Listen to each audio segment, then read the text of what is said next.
Hello, Dolf de Roos here, and today I want to show you 5 extra ways of making money from your commercial real estate that most people probably haven't thought of. And you know, one of the things that sets commercial apart from residential is that it is not uncommon for there to be naming rights associated with a commercial building. Now, typically you'll find this in office towers in larger cities rather than, say, a gas station in some rural town. But if you think of New York or Paris, London, whatever, any big city, often you'll see buildings there and they'll have the name of an insurance company or a bank or a law firm or an accounting firm on them. And those aren't just there by happenstance. People pay money for the naming rights of a building. And you might be surprised at what that is worth. So say you've got a 20-story high-rise building in some major city. The naming rights can go for hundreds of thousands of dollars. Because yes, it might be, as we said, a 20-story building and you've got a very well-known accounting firm in there and a very well-known law firm. Well, if that building gets named, then whoever gets directed to that building for any of the tenants there, even a lesser-known tenant, they're going to be told to go to the PwC building, PricewaterhouseCoopers, or the such and such law firm building.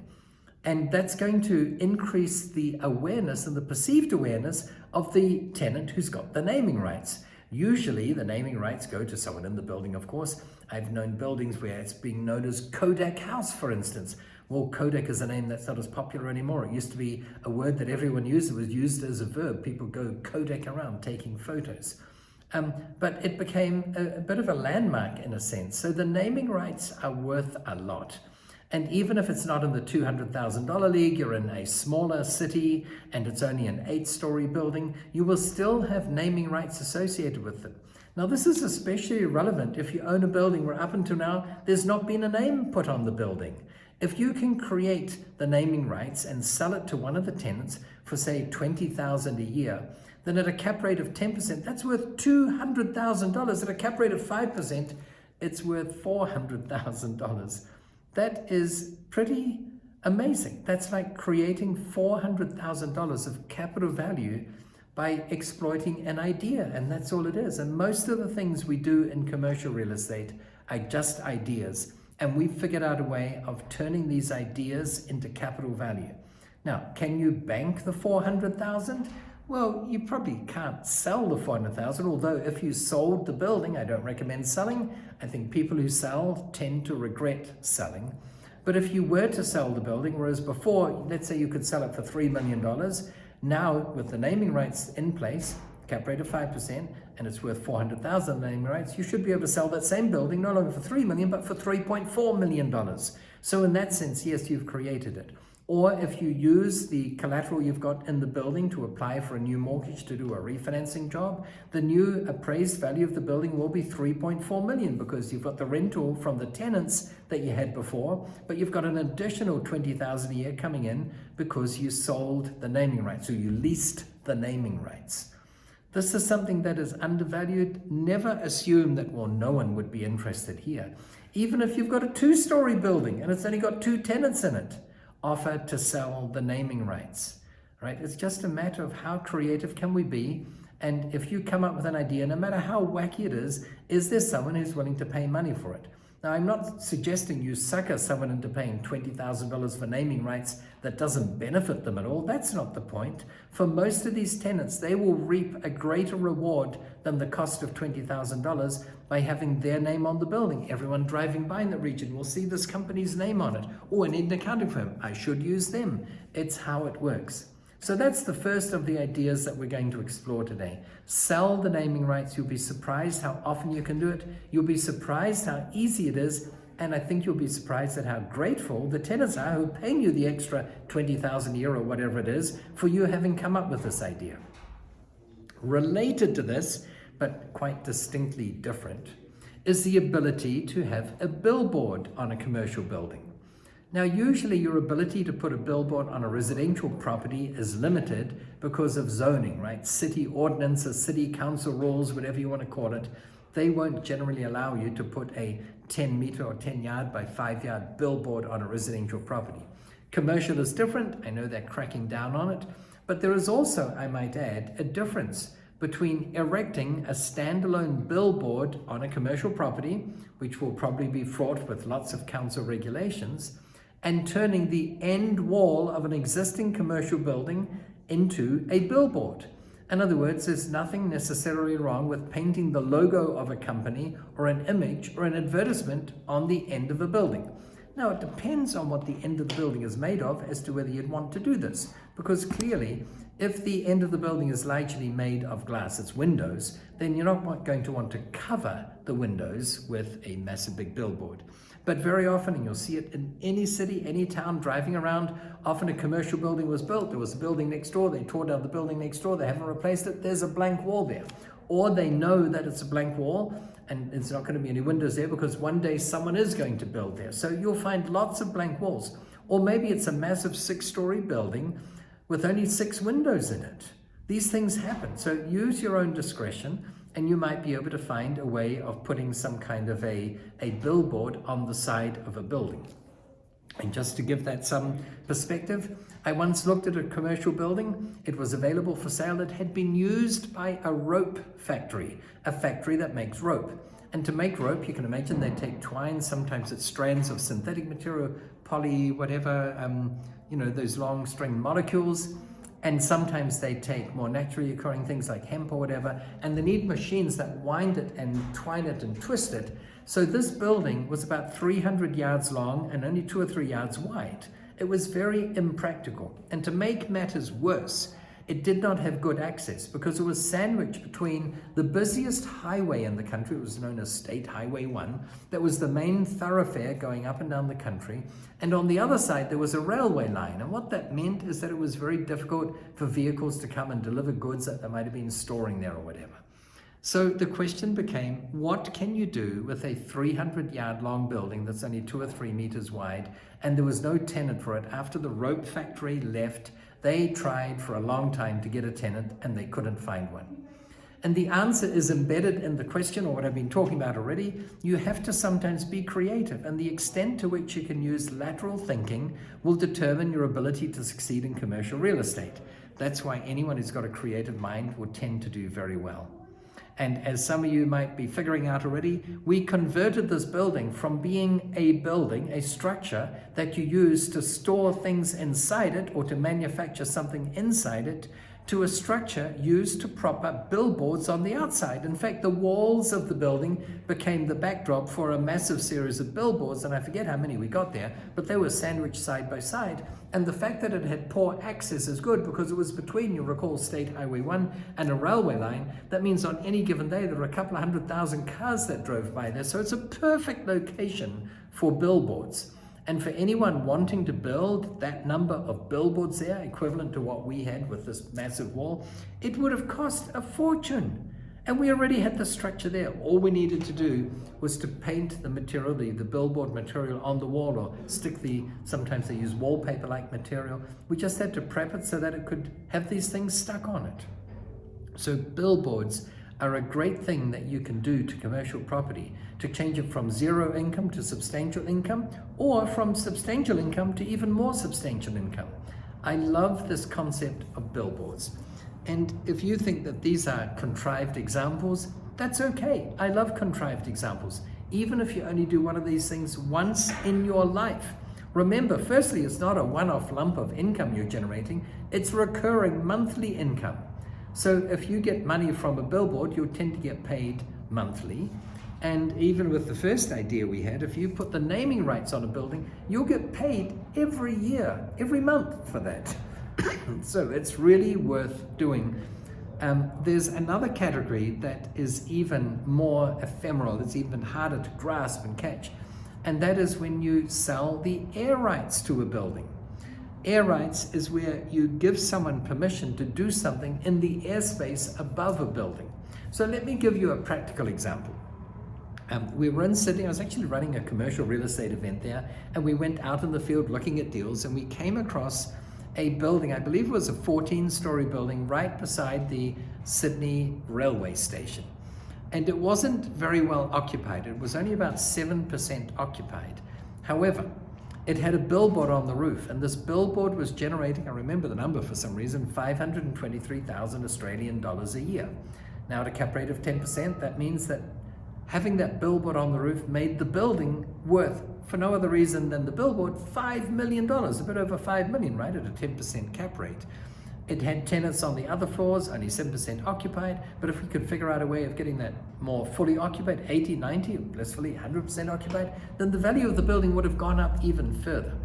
But here's the point when it comes to air rights. That billboard could be seen by, I believe it was something like 80,000 people every morning and a similar number in the evening or something. It was a lot of people. So that's why it was worth the while of advertisers to advertise on this billboard. But next door to us, there was another building, which was some kind of a theater. And it was a much lower building. It fell way short of this billboard. So when we looked at acquiring the building with the billboard, we noticed that they were paying $80,000 a year in the form of air rights to the building next door. And you think about it, if someone else had bought the building next door, or if the existing owners leased it to someone who put some big structure on there tall enough to block our billboard, then no one would be able to see the billboard anymore, and you wouldn't be able to get $523,000 in rent. So they were willing to pay $80,000 of the $523 for the air rights above the neighboring building so that the view of the billboard could not be blocked, because if it were blocked, they would get rid of their $523,000 of income. That's just one example. Air rights might be sold because let's say you've got a high-rise apartment building near the beach or near a lake, and they've got stunning views, of course, of this beach or the lake, the ocean. And let's say there's a series of shops down below, a convenience store and a pharmacy store and a shoe shop, and making it all up. I can imagine a situation where the owner of that land with the shops would collect rental fees for the air rights to those buildings that was paid for by the apartment complex to stop someone building there, which would block the views of the apartments and therefore make the apartments less valuable. So always keep in mind that you can even sell nothing but air and get a handsome monthly or annual income from it. In the case of the building in Sydney, $80,000 a year. That's probably more than they were collecting by renting the space underneath the air rights. But again, you won't be able to do this with every commercial building you come across. But you know what? So what if it's only once in a lifetime? If once in a lifetime you can sell the naming rights that weren't there before, and once in a lifetime you can put a billboard somewhere where you hadn't thought of putting a billboard before, and once in a lifetime you could sell the air rights or lease out or rent the air rights to a building you've got. Just by doing it once, that could change your financial destiny forever. And that's what I love about commercial real estate. We are limited only by our imaginations.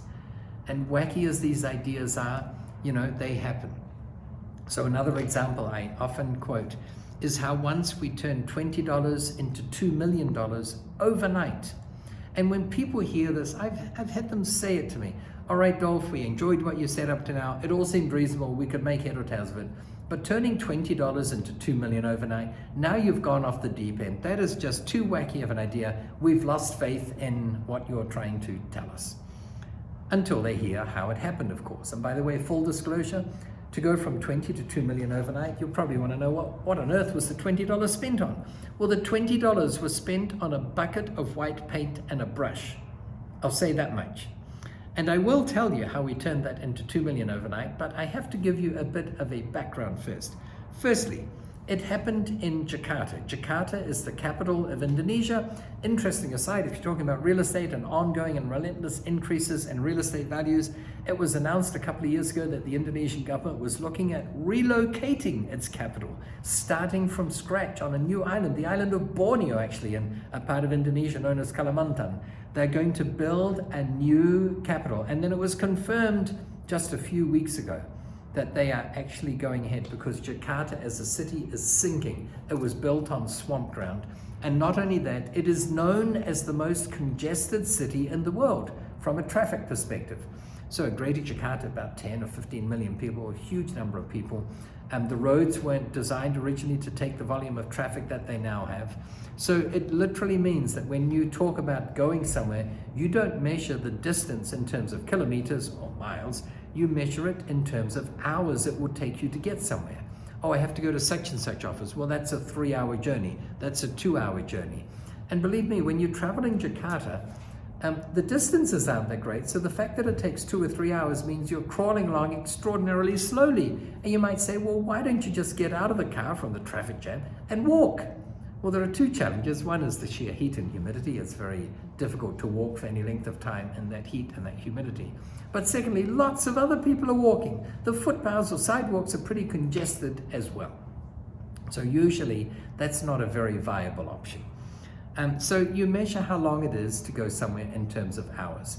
And the distance from the CBD, the Central Business District, to the airport, it should be a 45-minute drive, but it can take anywhere from 3 to 6 hours depending on traffic. So for a tenant inside a commercial building in the CBD, if they have a 9 a.m. board meeting, they probably cannot book a 2 p.m. flight from Soekarno-Hatta, the local airport there, the international airport in Jakarta, because they may not make it in time to go through security and check-in process and all that. So that's a restriction. So we spent the $20, as I said, on a bucket of paint and a brush, and we went onto the roof of this client's commercial building, and the roof happened to be a flat concrete roof, and we painted a big white circle, and in the middle of the circle we painted the letter H. Some of you have got it. We turned the roof of the building into a helipad. And now, full disclosure, we needed Civil Aviation Authority approval, which is their equivalent of the FAA, the Federal Aviation Authority. And that involved dinners and promises of a few helicopter rides and a few other things like that. But we got permission for a helipad on this building. And now the journey to the airport was 15 minutes. You could go by helicopter. And of course, rentals in most of the world are done in square meters, and the local currency in Indonesia is the rupiah, and it's about 14,500 rupiah to the dollar. So everyone's a billionaire in Indonesia, kind of. But when you convert the rental per square foot from rupiah per square meters into US dollars per square foot, the rental used to be about $14 a foot. And by putting the helipad in, the rental went up to about $16 a foot. Now, full disclosure, about half the tenants were happy to pay the increased rent because they knew they would probably avail themselves of the services of this helicopter service to the airport.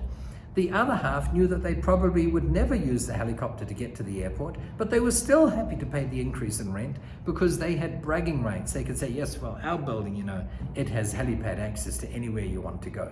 It's sort of this status thing. So be that as it may, the rent went from $14 a foot to $16 a foot. And again, converted from square meters, the building was approximately 100,000 square feet. So 100,000 square feet times $2 a foot increase in rent results in an increased annual rental of $200,000. And at the then prevailing cap rate of around 10%, $200,000 extra rent divided by 10% cap rate means the building went up in value by $2 million. And again, I'm telling you, the value that you create in commercial real estate is largely what you create inside your head.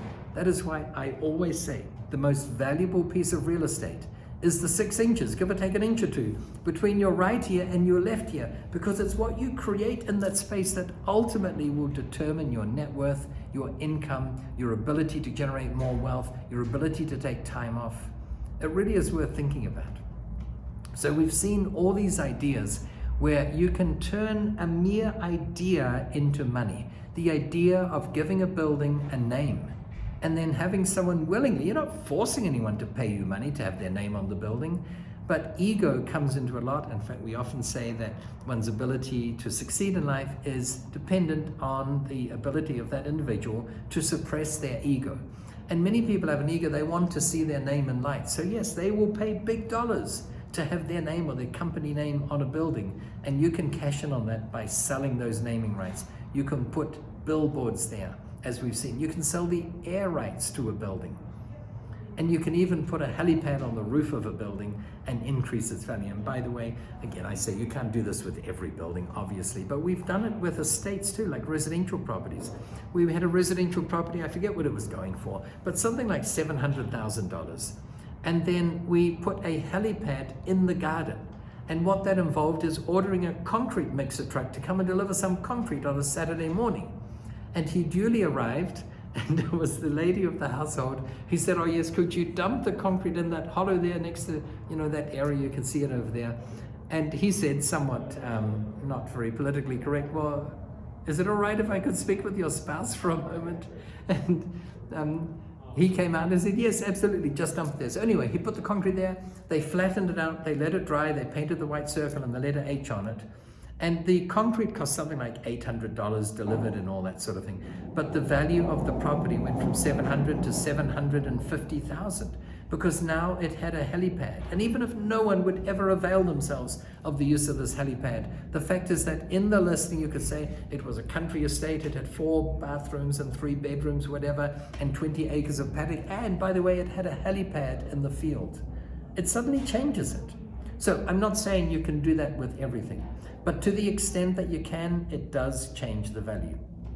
That's it. I'd give you 5 ideas. I've got a 5th one here for you, and that is if you can get a zone change, if you can get the city or the city council, whatever you want to call it, your local authority, your taxing authority to agree to a zone change, then often the fact that that property has got a different zoning will increase its value way beyond the cost of you being involved in engineering or causing that zone change. So to give you some practical examples, I've sometimes bought houses. Now remember, I'm the commercial guy. I love commercial real estate for reasons that I'm sharing with you here. But if I know that there's going to be a zone change so that the properties on the street, to be more specific, the houses on the street can now be used for commercial purposes. Usually you can't turn a house on what used to be a residential street into a heavy duty industrial place where they do panel beating or smash repairs or car repairs after accidents, whatever that's called. But they might be light commercial activities, like an accounting office or a law firm or a hairdressing salon, or maybe more retail places like a restaurant food or a wine bar or something like that. If you can get that zone change, the value of the property can go up enormously. And here's the thing that I find just so fascinating, and that is that if you know about a company and they're about to do a takeover or something, and you use that information on that company to buy or sell their stock according to what your expectations are, and you cash in on that and you make a lot of money from that, that is considered insider trading. And insider trading is illegal. But if you sneak along to a council meeting and overhear that there's going to be a zone change on a particular street, and you act on that by buying up those houses, and it's discovered that you sat in on that meeting sneakily, there's no law against it. In fact, you don't even need to sit in on the meeting sneakily. You can be there as a member of the public. You don't even need to be there yourself. You can pay someone, however much they're willing to receive, $15 an hour to go to that meeting and find out the streets where there's going to be a zone change. You don't even need to send anyone to the meeting. You can watch the meeting online on the internet, or you can get a transcript from the meeting, or you can get a service that will tell you which streets are going to have a zone change in them. And if you act on that, there is nothing reprehensible about that. Why mess around with things that are against the law when you can make a ton of money doing things that are perfectly legal? So yes, when there's a zone change in the works and you buy a house and you change it from a residential property to a commercial property, suddenly not only is the rental level going to be higher, in other words, the rental per square foot will be higher, but you get all those advantages that we've discussed before of commercial real estate, such as the fact that in addition to paying you a base rent, the tenants tend to pay their share of the outgoings, the property taxes, the insurance, and the maintenance. It becomes effectively a triple net lease. They pay rent in addition to those outgoings. Triple net means net of those 3 items. They will pay those in addition. It's kind of sensational. It's so good that I can't for the life of me figure out why more people don't do it. And part of my mission in sharing all these advantages of commercial real estate is to make people realize, wow, I never realized that. I never realized you could legally do insider trading on real estate. I never realized that you could sell the naming rights. I never realized that you could paint a circle on a roof and increase the value by $2 million. If that doesn't juice you, if that doesn't excite you, you got to do something else. But as I always say, folks, if you can't put your head down on your pillow at night and say, today was just a blast, what a great day, and I'm looking forward to tomorrow. If you can't do that, it's time to do something else. All right, hope you've enjoyed this. I look forward to seeing you again very soon. And in the meantime, I want to wish you, as always, successful investing. Thank you.